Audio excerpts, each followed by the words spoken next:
Good day, everybody. Welcome back to the Marvel Contest of Champions news show. Beware of this Thronebreaker difficulty, maybe other difficulty issue versus Black Widow Deadly Origin affecting players where it could close your app. Yes, that's scary. Why have we not heard more about the big development features in the game? You know, the stuff from Dev Diaries. Does Viv Vision need a buff? Well, you know, we're going to look into that. And looks like the bad days of Arena Cutoffs are returning. It is the start of the week. Hello, everybody. Hope you're doing well. It's a fresh start, of course. It's a bank holiday here in the UK, which is not when holidays go on bank. No, that's the wrong way round, Richard. Why do holidays bank? Why do banks go on holiday? I'm starting to show weird on a Monday. I need a coffee in a minute, just to kind of go, woo, wake myself up. I mean, that was a kind of a loud woo. I probably annoyed the neighbours. Any case, on with the show. Make sure to hit the like button, subscribe with post notifications on all. This is a very busy week for me because I'm preparing content to go on a little break. I'm going to be going to Amsterdam with the clogs, the windmills, and the daffodils, and the Edam, and the Gouda, and all the things with canals, and the red light district. Yes, all those things. We kick off Monday's show with this. Black Widow Deadly Origin in Thronebreaker difficulty. Now, I don't know if this is on multiple difficulties. It's just a case of what the information I've been given and what we're going to see from a video in a moment. And as Vinny says here, when fighting Black Widow Deadly Origin in Thronebreaker Event Quest 3.2, the game crashes while trying to load the fight. And obviously giving some details on this one. This is a very odd one. As I said, I didn't experience this particular bug, but it doesn't take away from the fact that there are people experiencing this bug. And for those curious, this basically is the bug right here. So you can see that he clicked to, not Vinny, but this is another player. This is Manny who sent this through. Clicked on it to, as you can see, it's doing the swirly whirly, it's doing the loading, it's doing all those particular things. And then, yeah, just bumps it, boom, to like there, just kind of like... That's not good, is it? In any case, after I release the MCN, I'm going to copy in Kabam Zibbit and then put a link to the time code when it is in this particular video. So, yeah, not good for those players experiencing this issue because they want to get Thronebreaker 100%ed, like a lot of us want to or have already done. And it's annoying when you're stifled against some sort of bug that's around one champion. It reminds me of the Wiccan issue, if you remember the Wiccan issue of a few months ago. And now let's go on to talk about... Does Viv Vision need a buff? Now, it's up to you whether you think that's the case, right? Some people will look at a champion and go, it needs a buff. Others will look at it and go, it's fine. Again, it's just down to a personal kind of thought process on that. And I would say to anybody is make your own informed, educated decisions rather than going, oh, MCC YouTuber said, this is a good champion or this is a bad champion. Just draw your own conclusions. A lot of the time for me, it would just be down to, well, I just don't really enjoy the rotation, but the rotation would be enjoyable to another player. It's different horses for courses, different strokes for different folks, and that's why this game is called Marvel Contest of Champions and not Champion, because there's more than one. There's a lot of them. In any case, weaving myself through some of the fallings out, we can get some like really decent kind of discussions, points, and observations. This is one such kind of like discussion and observation. First of all, after you throw an SP2, are you supposed to continue with the medium light ending combo until SP1? Isn't doing this will consume solar energy? To be honest, my guess is as good as yours. With my limited experience with her, I found that by doing a medium light ending combo and empowering my opponent, I seem to gather combat power faster than normal. This enables me to launch an SP1 twice. Having her awakened increases your damage output by placing an energy vulnerability on your opponent. It's nice when we have these kind of like little kind of discussions between each other and kind of talking more about the abilities rather than going like, you're wrong, you're a rotter, you're a so-and-so. In any case, as most things do, it doesn't end in carnage, where it's closed, so the discussion is closed. But this was a cool point from Swordmass saying, for me, I feel that damage is fine and I like her utility. She's not a speed demon like Cosmic Ghost Rider, so you're not going to end fights faster, but I can deal with it. Best is to look at your roster and see if you need her or not. And I think that's the thing. As I said, different strokes for different folks. Different rotations are going to be good for some and interesting for others, or not at all for other people. It's also important to mention that Kabam haven't done their next levels of rebalancing. I just said that. I'm thinking to myself, oh, have they done Cassie Lang and Ant-Man Future? part of me feels like they have announced that or haven't. But it could be. It could be a case that we get ourselves a rebalance for Viv Vision and Kate Bishop. And Viv Vision could get the buffs that players are looking for. Maybe. I don't know. We just got to wait a bit of time. I definitely know they haven't done Viv Vision and Kate Bishop. I just don't know whether they've done Ant-Man Future and Cassie Lang to get an idea of where we're up to with the rebalancing thing. Yeah, that's correct. The last time that they announced that they were going to be rebalancing some champions was Baron Zemo and Absorbing Man, and how they were going to tackle that. So that's still something that's on the chopping block at the moment. And of course, got Atuma Shuri coming in soon. So yeah, we'll look out to the future and see what's going to occur. And now, before we go into arena results, which aren't very good, the bad times are returning with that. Let's have a look at this. Interesting response from Command Mike on the subject of development. There was a question that was posed to him, which is this one here, a few days ago, and it was about why don't we know anything, and kind of going into stuff like said to bring us information when they have it, but it does seem that there's almost never, and then going forward. Further on that one, so like I know that our roadblocks and things sometimes move backwards, but I can easily put a disclaimer. I feel like this is something that we should, for many reasons. Firstly, for threads like this and people asking when's the change coming or any news on, we're just kind of left to read with them saying soon, but how soon? I think it's just a case of like getting answers to questions, finding out when development period is done with certain things. I think in light of the fact that I don't know how much Kabam can do nowadays when it comes to like pace and getting stuff done, because there's a push with stuff like the apothecary and revive farming to kind of slow down progression in different areas. But we do have battlegrounds and stuff like that. But there are a lot of questions that hang in the kind of ether about certain things that, you know, Kabam have, I don't say they've promised, but things that they said they were working on. You know, this is a dev diary back from 2021.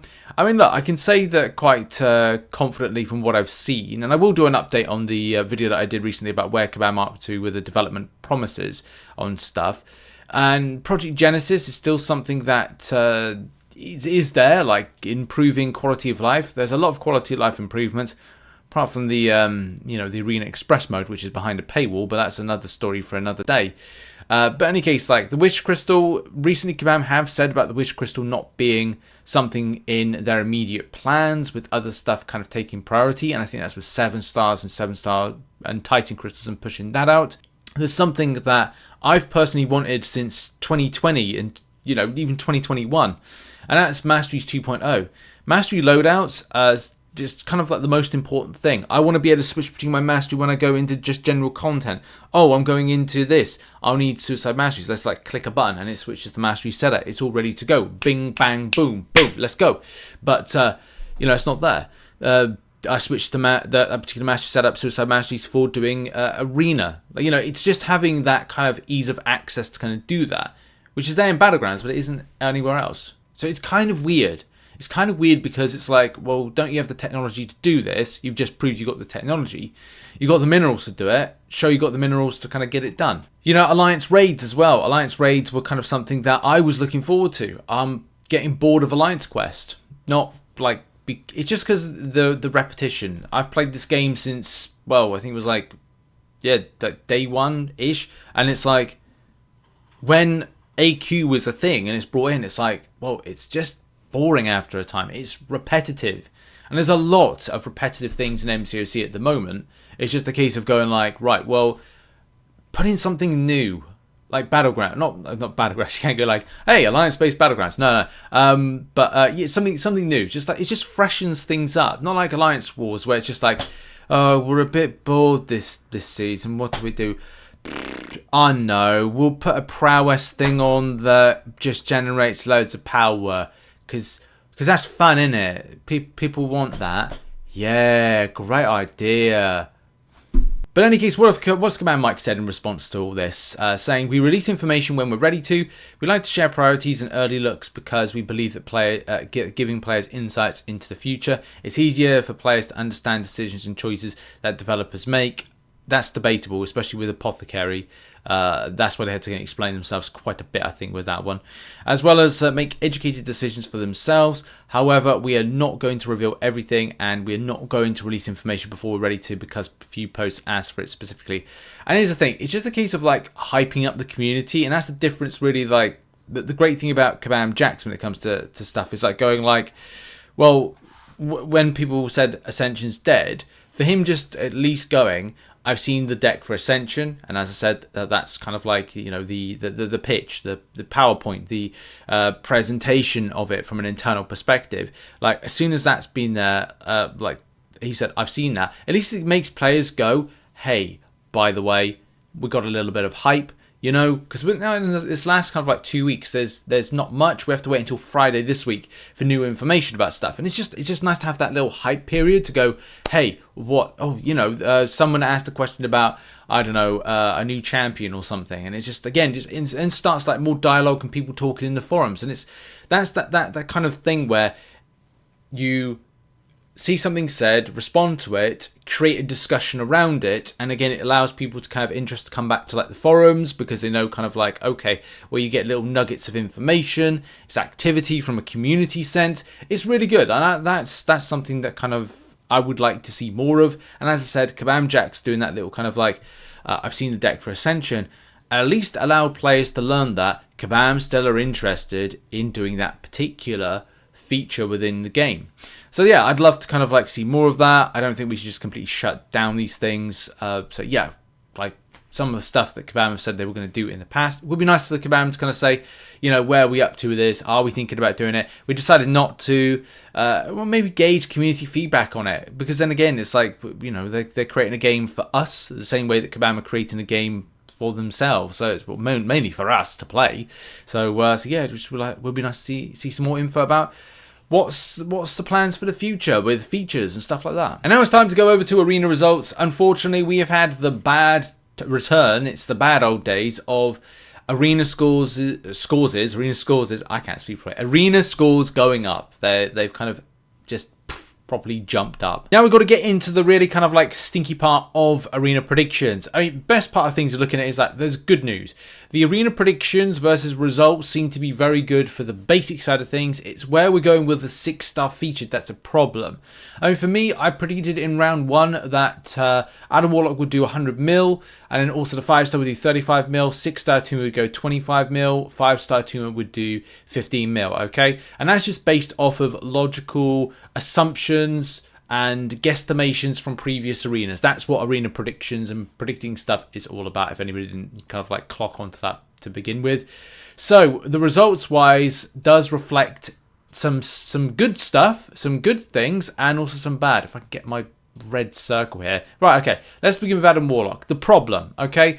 The problem is that this is going to be a habit that's going to continue, I think, when it comes to 6-star features, in that players went high.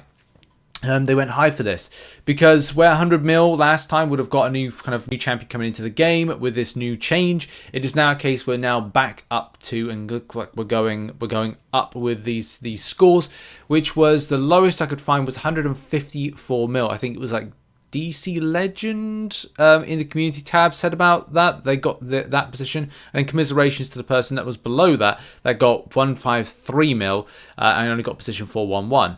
So you can see now we've got this kind of like habit. Now we're kind of pushing up. That's a 50 million point increase from how it was from getting a champion previously, say for the previous weeks like Moondragon and the other one that was there. But look, from the best part, you know, from what I've predicted, it seemed to come true. So I'm happy with that. It's come to like a time where it's difficult to predict stuff, but I'm happy to say that, you know, if you followed any of my predictions, which were 25 mil for a Tuma, then that got the champion. And the same thing with the 15 mil, got the champion as well. And that's not too ridiculous, compared with kind of like how it used to be before the new arena changes. So there's been good news and bad news with this one. But the kind of like the bad news is higher predictions for the 6-star featured, which is first of all, good news is I'm keeping all my predictions the same for my 6-star Atuma, 5-star Atuma at 25 mil and 15 mil respectively. Adam Warlock as a 5-star, 35 mil. That's the same as I predicted in round 1. And then the same thing with well, not the same thing, but the unfortunate increase of saying 160 mil for a 6-star Adam Warlock. And we'll have to see what happens with the results of round 2. But that's it. Sometimes these things are inflated upwards. People grind a little bit more. It is what it is when it comes to this stuff. In any case, thank you very much for watching this show. We've probably got one other video later on today, maybe some news, I don't know, we'll have to see. Hopefully a video about the Apothecary that I want to do based on a fantastic community tab. Nearly 4,000 votes on something, which is fantastic. But yeah, thank you very much for watching this video. Thanks to those who support the channel as a YouTube member, as a Patreon. Also those who support on twitch.tv/RichTheMan live. I'm going to try and live stream this week, but it's been tough because I've been trying to get content ready for going on this this holiday. But in any case, thanks for watching, and also check out some other content located on screen, and I'll see you all soon. Much love and goodbye.